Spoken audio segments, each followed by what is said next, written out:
Welcome to Sakshi education. TSPSC APPSC examination సంబంధించినటువంటి group 1 group 2 notifications కూడా వచ్చే అవకాశం ఉంటుంది in due course of time. And చాలా మంది స్టూడెంట్స్ ఈగర్గా వెయిట్ చేస్తున్నారు in the 2 Telugu states.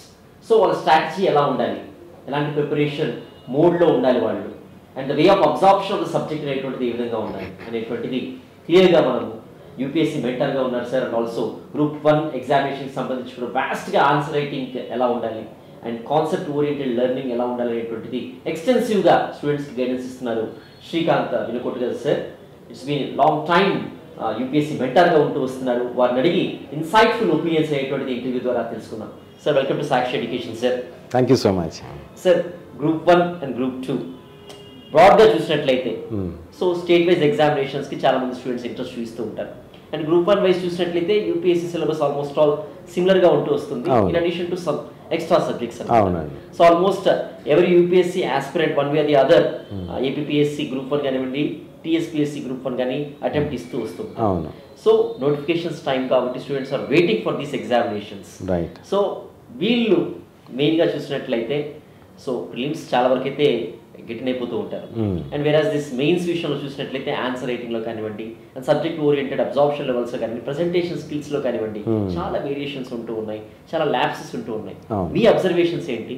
Students approach ఎలా ఉండాలి to crack in these competitive examination? Please sir. So ఇప్పుడు టీజీపీఎస్సీ కానీ ఏపీపీఎస్సీ కానీ గ్రూప్ 1 గ్రూప్ 2 నోటిఫికేషన్ వచ్చే అవకాశం ఉంది కాబట్టి పిల్లలు ఏంటంటే majority of the students notification వచ్చిన తర్వాత మన ప్రిపరేషన్ స్టార్ట్ చేద్దామని చాలామంది అనుకుంటూ ఉంటారు. ఇంకా నోటిఫికేషన్ రాలేదు కదా, ఇప్పుడు ఎందుకు నా ప్రిపరేషన్ అని. కానీ మీకు తెలియని విషయం ఏమిటంటే ఇప్పటికే చాలామంది గ్రూప్ 1 గ్రూప్ 2కి సంబంధించి ప్రిపరేషన్ స్టార్ట్ చేసేసి ఉన్నారు. ఆల్రెడీ నోటిఫికేషన్స్ వచ్చి ఎగ్జామ్స్ రాసేసి కూడా ఉన్నారు. దానికి సంబంధించిన రిజల్ట్స్ కానీ కోర్టు కేసులుగా నడుస్తున్నాయి కాబట్టి ఏదో ఒక రోజు ఆ కోర్టు కేసు అయిపోతుంది, త్వరలో అయిపోవస్తుంది. సో వాటికి సంబంధించిన అపాయింట్మెంట్స్ కూడా వెళ్ళిపోతాయి. ఇప్పుడు కొత్త నోటిఫికేషన్ వచ్చే అవకాశం త్వరలో ఉంది. మీరు ఎంత త్వరగా మీ ప్రిపరేషన్ స్టార్ట్ చేస్తే అంత మంచిది, గ్రూప్ 1 కోసం కానీ గ్రూప్ 2 కోసం కానీ. అంతేగాని నోటిఫికేషన్ కోసం వెయిట్ చేశారు అంటే మీరు వెనకబడిపోతారు.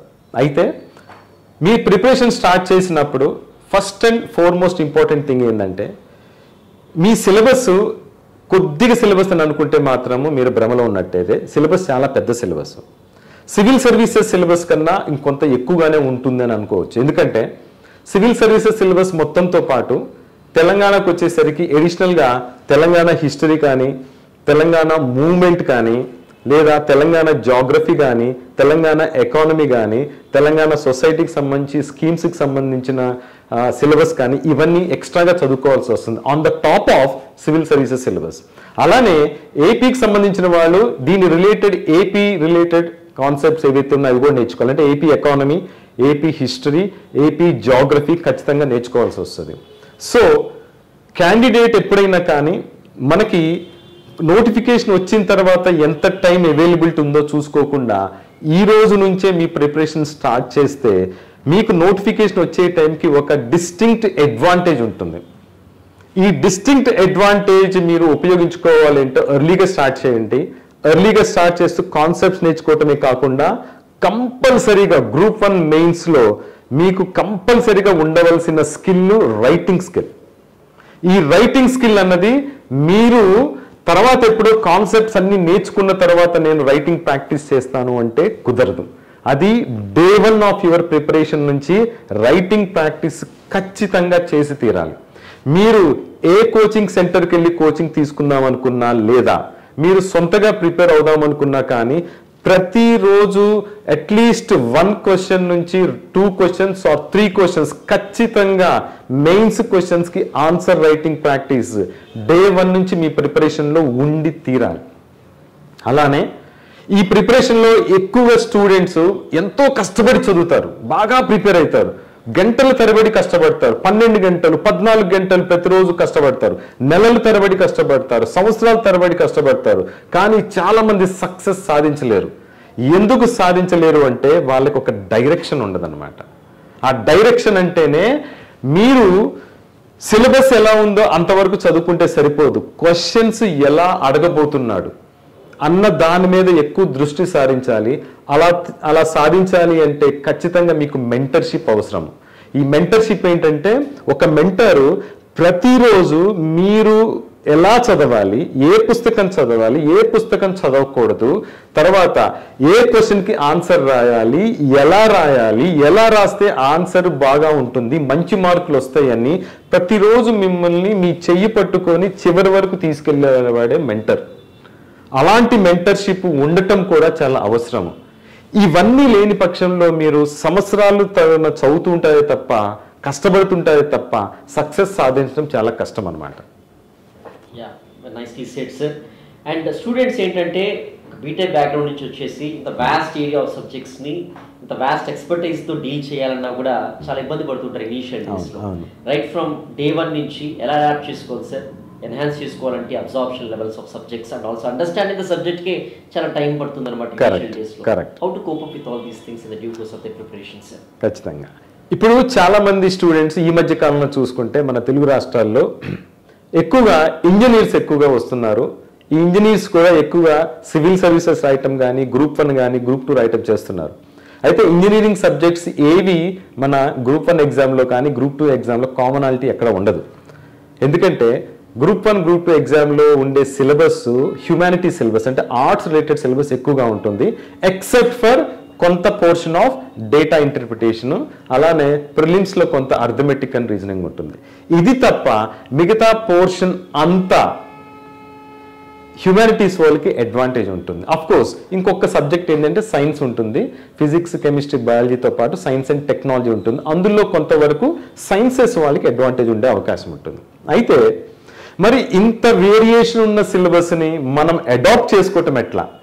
సబ్జెక్ట్ చదువుతూ ఉన్నప్పుడు కానీ, మనం ఒక టీచర్ చెప్తున్నప్పుడు మనం అబ్జర్వ్ చేసుకోవటం ఎట్లా అంటే, నిజం చెప్పాలి అంటే ఈ సిలబస్ అంతా మనము స్కూల్ లెవెల్లోనూ లేదా 10th class, 11th or 12th class స్టాండర్డ్లోనే ఉంటుంది సబ్జెక్టు. కాన్సెప్ట్స్ అన్నీ ఆ స్టాండర్డ్లోనే ఉంటాయి.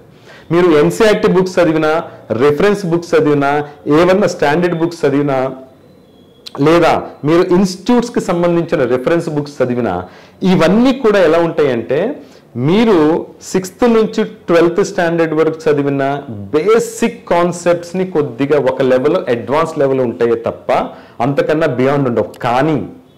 కానీ మీరు గుర్తుపెట్టుకోవాల్సిన విషయం ఏంటంటే ఆ సబ్జెక్ట్స్ మీద కాన్సెప్షువల్ క్లారిటీ అన్నది క్రిస్టల్ క్లియర్గా ఉండాలి.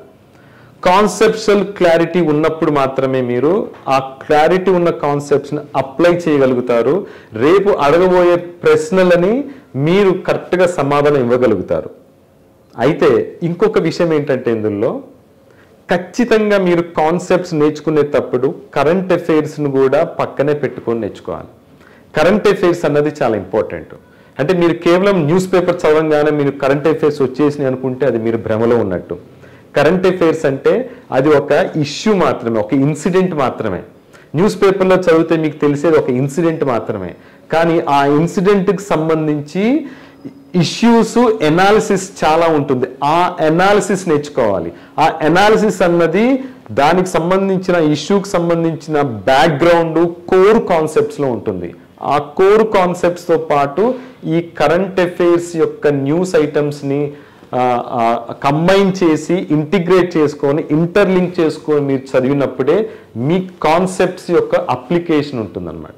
మీకు రేపు గ్రూప్ 1లో కానీ గ్రూప్ 2లో కానీ అడిగే క్వశ్చన్స్ అన్నీ ఈ అప్లికేషన్ పాయింట్ ఆఫ్ వ్యూ ఉంటాయి. కాబట్టి మీరు ఖచ్చితంగా బేసిక్స్ బాగా నేర్చుకోవాలి, కరెంట్ రిలవెన్స్ని కొరిలేట్ చేసుకోవాలి. నెంబర్ 3 బాగా ప్రాక్టీస్ చేయాలి. Tips to the students sir, ఎందుకంటే they are about to go to the streamline process of examination sir. Any time notification రావచ్చు. అండ్ కొంతమంది ఏంటంటే రివిజన్ చేస్తూ ఉంటారు, చాలా మంది కూడా గ్రూప్స్ సంబంధించి ఫ్రెష్ గా ప్రిపరేషన్ స్టార్ట్ చేస్తూ ఉంటారు. ఇన్ బోత్ వేస్ వాళ్ళకి ఇచ్చేటువంటి టిప్స్ ఏంటి సార్? ఇప్పుడు ఇక్కడ 2 రకాల స్టూడెంట్స్ ఉన్నారనమాట. ఒక టైప్ ఆఫ్ స్టూడెంట్స్ ఎవరంటే ఆల్రెడీ గ్రూప్ 1 ప్రిపేర్ అయ్యి ఎగ్జామ్ రాసిన వాళ్ళు, అంటే మెయిన్స్ ఎగ్జామ్ రాసిన వాళ్ళు ఒక కేటగిరీ అయితే, వాళ్ళు సెలెక్ట్ అయినా సెలెక్ట్ కాకపోయినా కొంతమంది మళ్ళీ రాసే అవకాశం ఉంటుంది.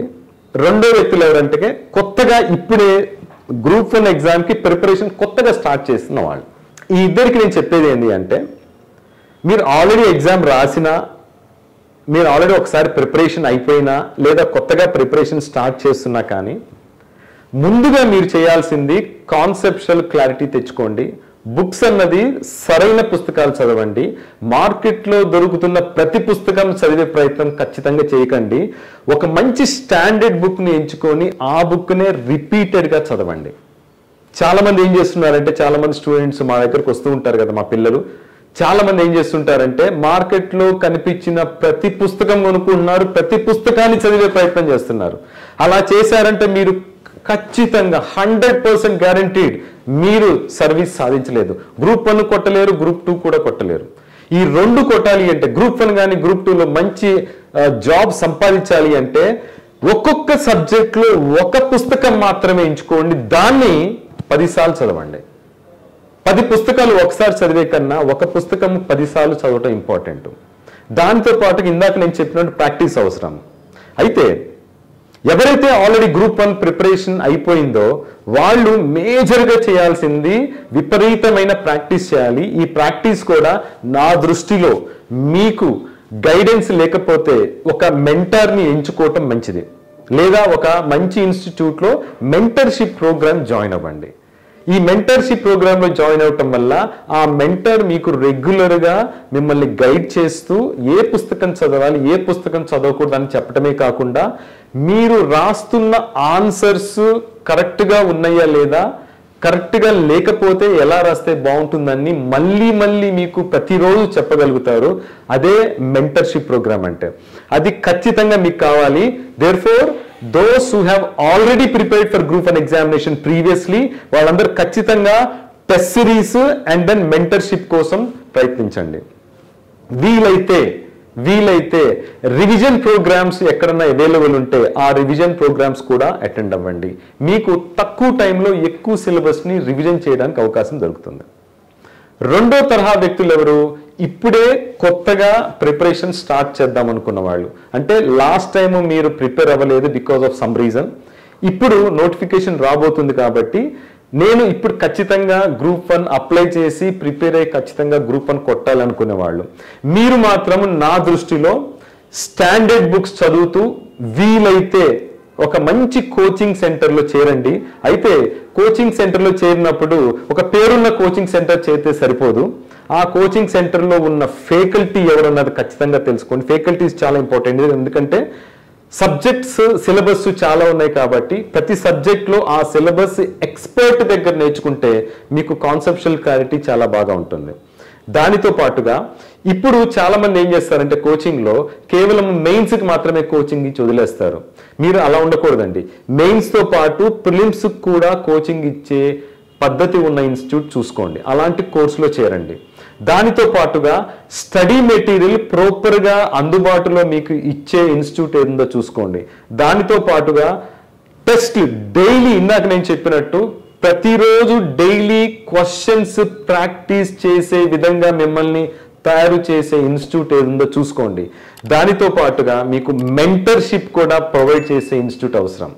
వీటన్నిటితో పాటు ఇందాక నేను చెప్పినట్టు current affairs, daily current affairs లేదా ఒక మ్యాగజైన్ రూపంలో కానీ, హ్యాండ్అవుట్స్ రూపంలో కానీ, లేదా ఒక క్లాస్ రూపంలో కానీ, లేదా ఒక వీడియో రూపంలో కానీ ప్రతిరోజు మీకు కరెంట్ అఫైర్స్ని మీకు అందుబాటులో ఉంచే ఇన్స్టిట్యూట్ ఏది ఉంటుందో అది ఎంచుకోవటం అన్నది చాలా అవసరం. అప్పుడు మాత్రమే మీరు మీ కష్టానికి ఒక డైరెక్షన్ ఉంటుంది, ఒక పద్ధతి ప్రకారం మీరు నేర్చుకోగలుగుతారు. అప్పుడు మీ సక్సెస్ అనేది సాధించగలుగుతారు. ఖచ్చితంగా నోటిఫికేషన్ వస్తుందని మాత్రం వెయిట్ చేయకండి. ఎందుకంటే మీకంటే బాగా ప్రిపేర్ అయిన వాళ్ళు చాలా మంది ఆల్రెడీ ఉన్నారు. వాళ్ళందరూ కూడా మీకు ఇప్పుడు కాంపిటీటర్స్.